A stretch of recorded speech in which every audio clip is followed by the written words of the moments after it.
lancement officiel du Téléthon agricole africain 2020 qui va consister à l'organisation des journées de solidarité paysanne pour dire non au coronavirus dans le monde agricole a eu lieu ce vendredi 28 août 2020 au sein de la Maison de l'Art et la Parole, sise dans la commune de Cocody-Angré. Face à la maladie à coronavirus, dont les malades et les morts se comptent par milliers à travers le monde, des moyens financiers considérables sont dégagés par l'OMS pour apporter assistance au pays.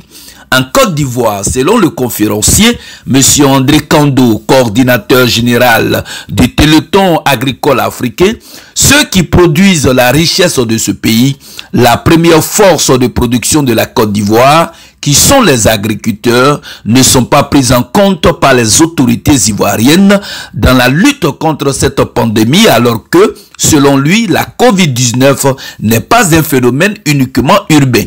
Dans cette non-prise en compte du monde agricole, qui est la première force de production sur laquelle reposent les recettes budgétaires de la Côte d'Ivoire, l'ONG européenne dénommée Club Cacao de Côte d'Ivoire, créée le 29 juillet 1999, a décidé en partenariat avec le syndicat agricole africain d'un programme de mobilisation et de sensibilisation en milieu rural pour zéro contaminé. Vu qu'une organisation de cette taille nécessite des moyens financiers considérables, la chaîne de valeur de production agricole qui part des producteurs aux consommateurs finaux, paysans, pisteurs, transporteurs, transitaires, etc., sera interpellée pour donner une infinitésimale partie de ce qu'elle gagne au profit de ce vaste et important programme. Nous venons de lancer officiellement le Téléthon agricole africain, initié par l'ONG internationale, le Club Café Cacao de Côte d'Ivoire, dont je suis le président fondateur depuis le 29 juillet 1999 à Paris, et le syndicat agricole africain, qui est un syndicat avec un nom historique, mais nous sommes la génération 2000 du syndicat agricole africain. Donc nous sommes partis du principe que, bon, dans cette pandémie-là, la première force de production, qui est la force agricole, le milieu rural, n'est pas tellement prise en compte en termes de sensibilisation et de mobilisation. Et donc nous avons jugé important de lancer ce téléthon pour expliquer à nos parents que la COVID-19 ou le coronavirus, ce n'est pas un phénomène urbain, mais que c'est un phénomène mondial. C'est un phénomène mondial. Il a commencé en Chine, il est passé par l'Italie, la France, l'Espagne, le Brésil, les États-Unis, où ils ont connu 100 000 morts.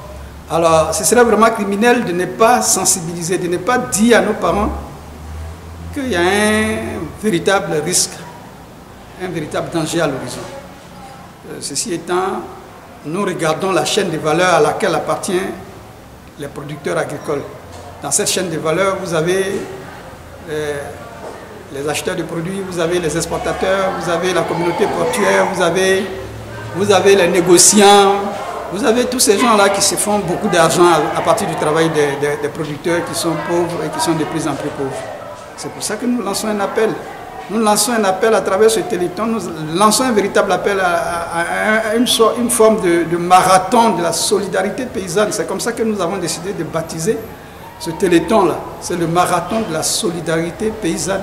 Il faut venir au secours des producteurs agricoles parce que c'est une évidence.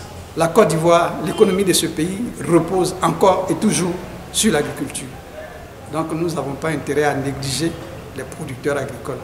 Voilà l'objet de ce téléthon. Vraiment, je vous remercie de votre présence et j'espère que ce message-là ira au plus profond, au plus près de nos parents pour qu'ils se rendent compte que ce n'est pas un phénomène urbain, mais que c'est un phénomène, un véritable fléau mondial. Merci beaucoup.